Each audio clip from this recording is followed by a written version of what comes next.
Laverne Cox, congratulations on your Emmy nomination for Orange is the New Black for Best Guest Actress in a Comedy Series. First off, a little mea culpa on behalf of Gold Derby.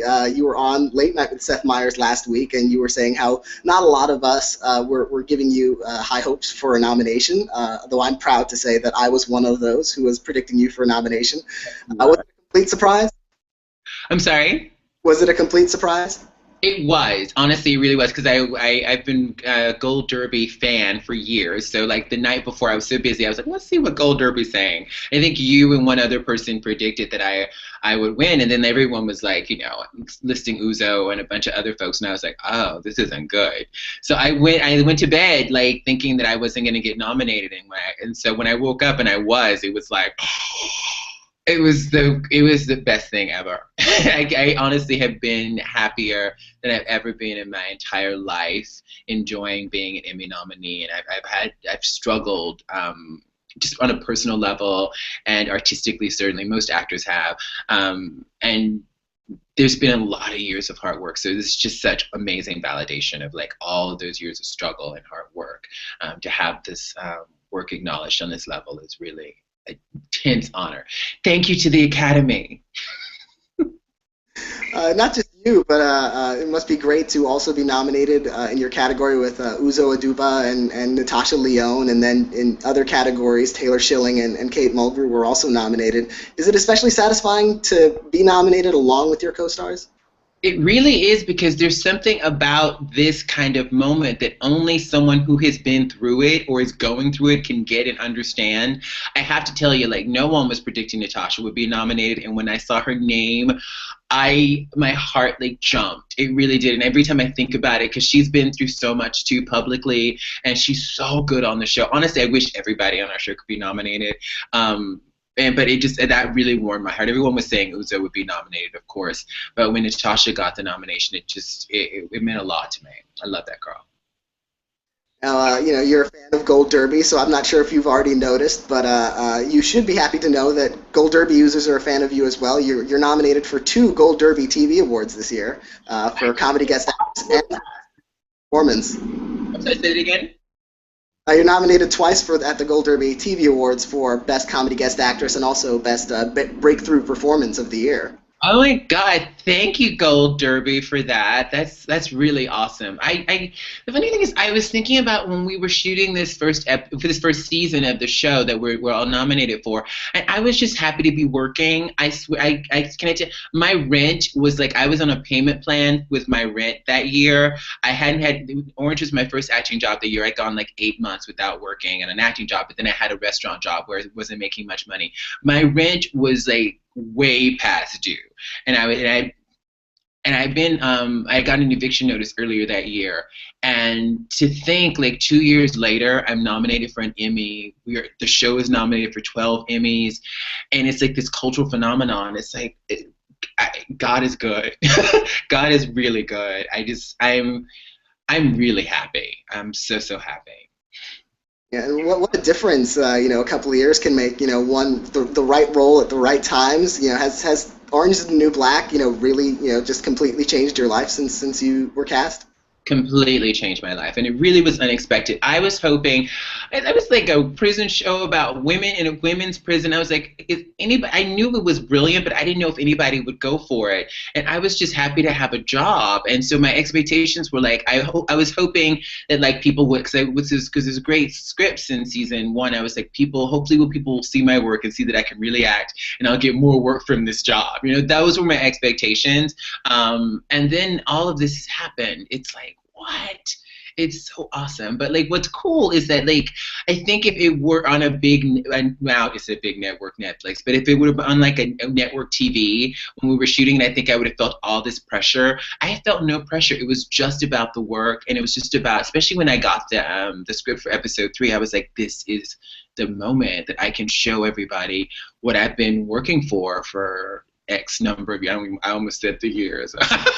But I did my first independent film about 17 years ago, and I've been, at this for a while, and I was just it feels really, really good to have people, have the Academy like acknowledge the work. And this show has really changed, not just changed my life, but it's changed the lives of so many trans people out there, and so many people think differently about trans identity now because of this show, and particularly I think because of episode 3. So that's lovely that that's being acknowledged. You mentioned episode 3. That was a Lesbian Request Denied, if I'm not mistaken. The episode that you're nominated for an Emmy. That's right. Yes, that is correct. Yes. Yeah, that was the episode where we see, first see those flashbacks of Sophia before prison. Since that episode was where we first really learned about her history. What was it like, getting that script and then, being able to film that episode, personally for you? I certainly wanted to get really clear. My phone is ringing. Sorry. I wanted to get really clear about. Okay. I wanted to get really clear about the differences between me and Sophia. Like there's some overlap in our stories, but there's a lot of things that are really different. So I wanted to be really specific about where we're different.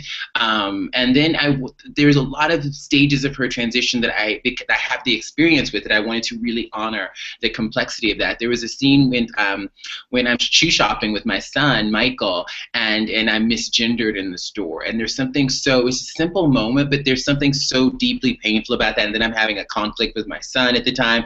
So there's like all these moments that are brilliantly written by Sean Heder and directed by Jodie Foster, where we really see these layers of nuance and complication around her story. And I actually just saw an interview recently with Jodie Foster, who directed that episode, where she said her favorite scene was what I call the dressing scene, which is also my favorite scene. It's actually the favorite scene, I think, of my career so far, when Sophia dresses up for the first time as a woman in front of her wife. And Crystal, who played by Tanya Wright, gives Sophia like lessons about how to dress as a grown-up woman.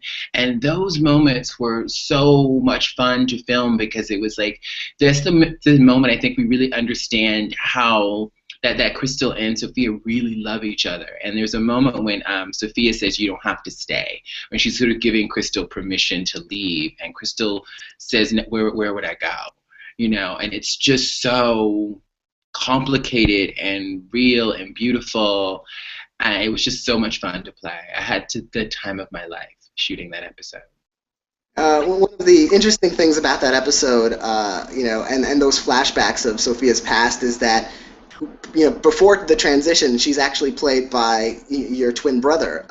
What was it like sharing that role with him? Well, I mean, it was only when we see him, see Sophia Marcus at the time as the firefighter. So it's the scene when he's in the firehouse, right at the beginning. So it's 2 scenes. We didn't really shoot together. So I honestly am happy, because I, of course, wanted to play Sophia pre-transition. And we went through about 8 hours of hair and makeup to sort of map out Sophia's looks through her transition. And at the end of the day, we got to the guy look, and I was like, trying to butch it up, and they didn't want to do heavy prosthetics, and so they had like facial hair on me, and I was wearing like this do-rag. And so Jodie's at lunch, and I go and I'm like butching it up, and she takes one look at me and she's like, "We're gonna have to hire someone." And so if they had to hire someone, I'm really happy that they hired someone who actually kind of looks like me, since he's my twin brother, and I think he did a great job. So it was pretty cool, and it's made a really great story. People kind of love that story, so it's pretty awesome. You and the show were also nominated at the Critics' Choice Awards, and it won Best Comedy Series there. And I remember when you delivering part of the speech for the cast and crew, you were talking about prisoners and how their stories are worth telling. Is the issue of prisoners' rights and recognition something you became passionate about through doing the show? Absolutely. And it's something that I had, before we started shooting, I was really interested in CeCe McDonald's case. She's an African-American trans woman who spent 19 months of a 41-month prison sentence in a men's prison in St. Cloud, Minnesota, for defending herself. And so I had been, looking into her case and preparing to interview her for a show that never happened.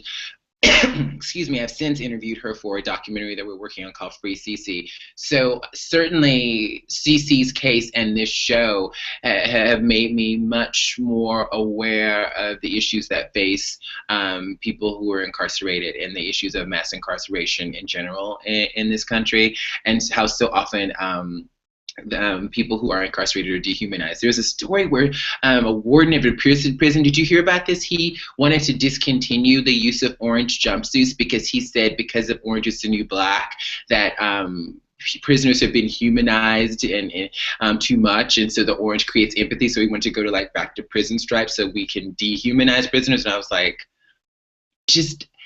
just because someone has committed a crime, it does not mean that they're no longer a human being. And then we also understand that some people are in prison not because they've committed a crime, but because they've been racially profiled, or because they're an addict, and people are in jail for all sorts of reasons. And we should be looking at that, and we shouldn't be dehumanizing these folks.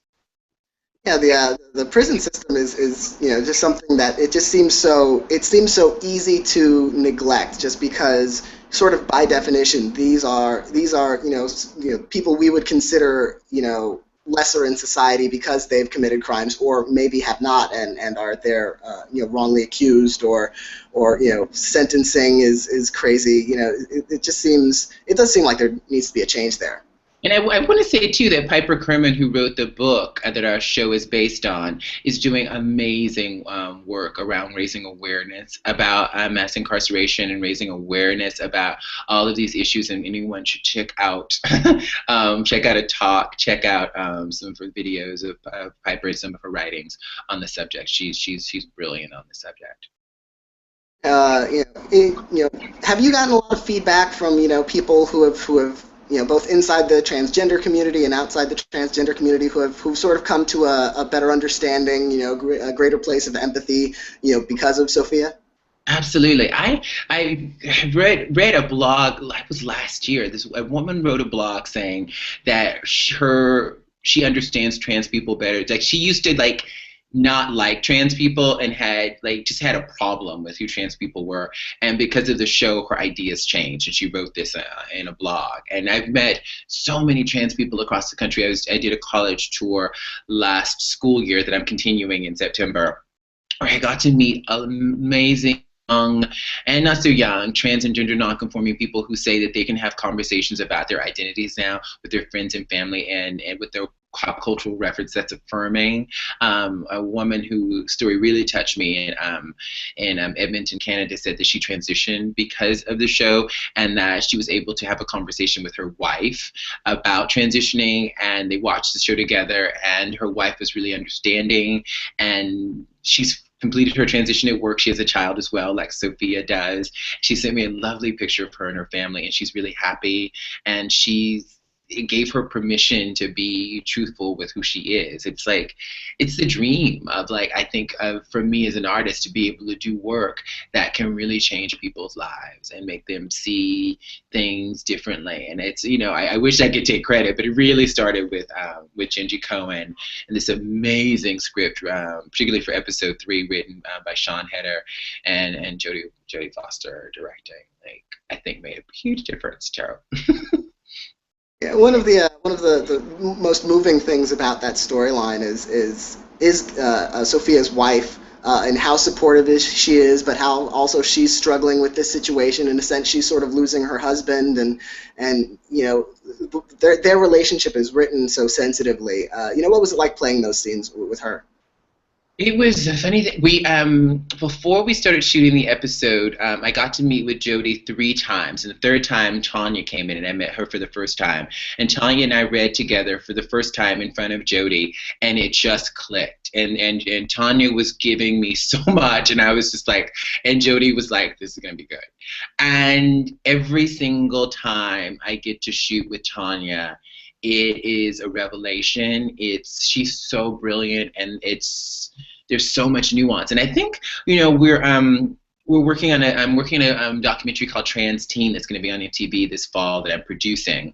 And there's a family story there that reminds me a little bit of the Bursetts, where just because you don't always agree with someone's decisions doesn't mean that you stop loving them. And I think that's what we see with the Bursetts, that there's so much love there still, but like, you know, she's committed a crime. Sophia's committed a crime, and she's also certainly not the man that Crystal married, but there's still love there. And it's really complicated, but it's real. Like, I think a lot of families are dealing with that. And I think it's useful to see that, for people out there to see that the complicated nature of these relationships, because I think it affirms that, like, it's not always, you know, it's going to be messy sometimes. It's not always going to be like, you know, black or white or right or wrong. It's going to be like a lot of shades of gray, a lot of shades of orange. Yeah, as you mentioned, that episode, Lesbian Request Denied, was directed by Jodie Foster, who's, of course, you know, two-time Oscar-winning actress, and has also, you know, a lot of experience directing. What was it like to work with her on that episode? Was it intimidating at all? If I had not gotten to meet with her 3 times before we started shooting, I think I wouldn't have been able to do it. The first time I met her, she was just hanging out on set when we were shooting episode 1, and she comes up to me and, you know, introduces herself, and she's like, "It's your first day, right?" And she gives me a tour of the set, and she was so down to earth and chill, and she was asking me about myself, and I was like, "What? Why is Jodie Foster here?" First of all, I mean, you go to your work the first day, it's like, why is Jodie Foster here hanging out? I didn't know at the time that episode 3 would be my, you know, flashback episode. And I was freaking out. And I called my brother after you know, meeting her, and I was shaking, and I was like, I don't think I can work today, because I just met Jodie Foster and I'm like freaking out. And getting to meet with her a few times before we started shooting really, really helped. And there was one moment when we were doing, I think it was our second meeting, she was like, "Can we try this scene?" And it was actually the dressing scene that Tanya, Wright, and I have. And I tried it with Jodie. Jodie's like, "Can I touch you?" I'm like, "Yeah, sure." And so we do the scene, and in that moment, I just kind of relaxed, and I was like, she's another actor, she's my director, yes, she's an icon, you know, but she's a person, and she's a human being, and we're artists here working. And so that got me into the work and out of the sort of intimidation of working with this legend. And everything she said, whenever Jodie said anything, I was like this. You know, I don't think I think I like to think I respect all my directors and really listen to them, but like, I really, whenever Jodie Foster says something, it's, for me anyway, it's like, yeah, what, yes, this is how you do it, yes, okay, oh yes, you know, taking notes. So it was one of the greatest joys of my life working with her. It was amazing, and it was perfect. It was perfection. Your Emmy nomination for Orange is the New Black is historic. You're the first openly transgender actor at least nominated at the Emmys. And you also recently made history by making the cover of Time magazine, being the first transgender person on the cover for the Transgender Tipping Point article. And I was wondering, you know, do you think we're really at a transgender tipping point where things are sort of moving faster in you know, the direction of acceptance and equality, and you know, how much work is still needed to be done? I would say yes and no. I mean, certainly the past year for me, if that's any indication, there's been some unprecedented, you know, career highs that I've had this past year. And then I think, too, we have unprecedented visibility beyond me. There's a lot of amazing trans folks who are coming forward and saying, this is who I am, and this is my story, and I deserve respect, and I deserve to live openly. But at the same time, you know, when I was enjoying being, you know, on the cover of Time magazine and being the Grand Marshal of the Pride Parade, and we were celebrating 45 years since the Stonewall riots, 5 transgender women were murdered in 41 days in this country. Each week in June, a different trans woman of color was murdered. They were all Black transgender women. So we have this moment of unprecedented visibility, and we still have this epidemic, this state of emergency, where trans women disproportionately are being taken out in the streets, on their homes, fighting for their lives on the train, on the subway train in Atlanta, being stabbed on the train. A 15-year-old girl, transgender girl, was stabbed in Washington, D.C. on the train. So our lives are often in danger simply for being who we are.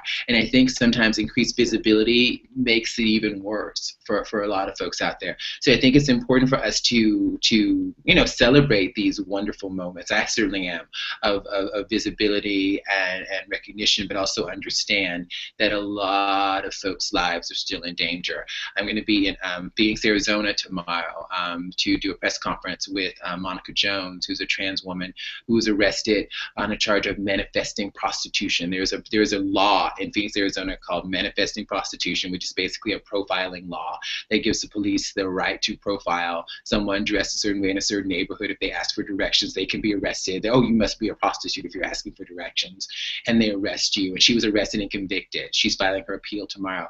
So there's a lot of work to be done, like a lot of work that needs to be done to ensure that trans people everywhere have justice. But it's good and bad.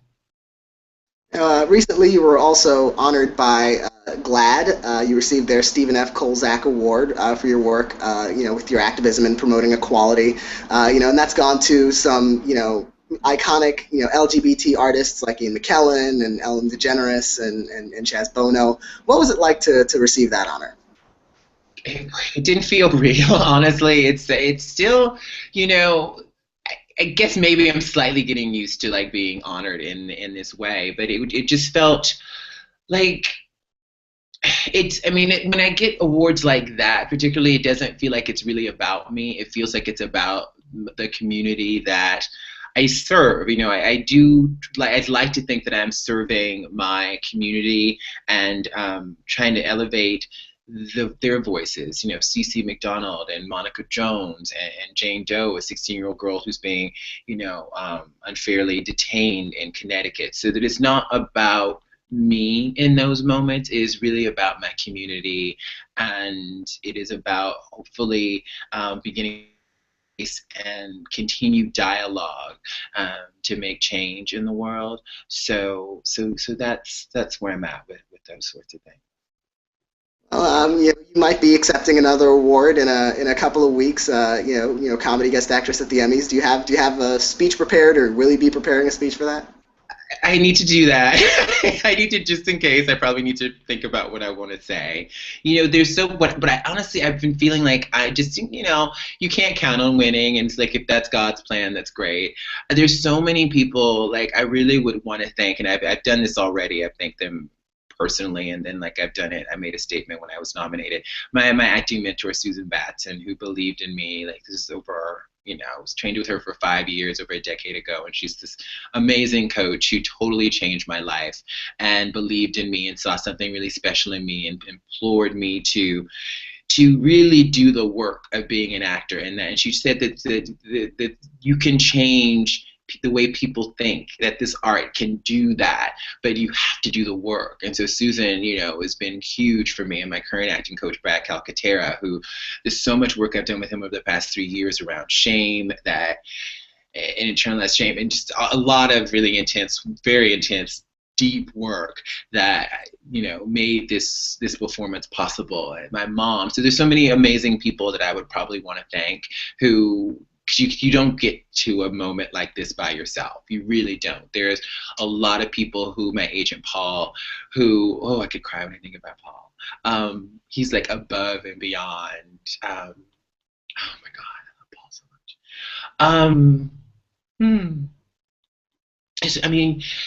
There were many years where I couldn't even get an agent, where I would audition for agents and managers, and they wouldn't say, I don't know, you're talented, but I don't know what to do with you, and you probably won't work, and all that stuff. And I kept auditioning, and I kept going because I love it.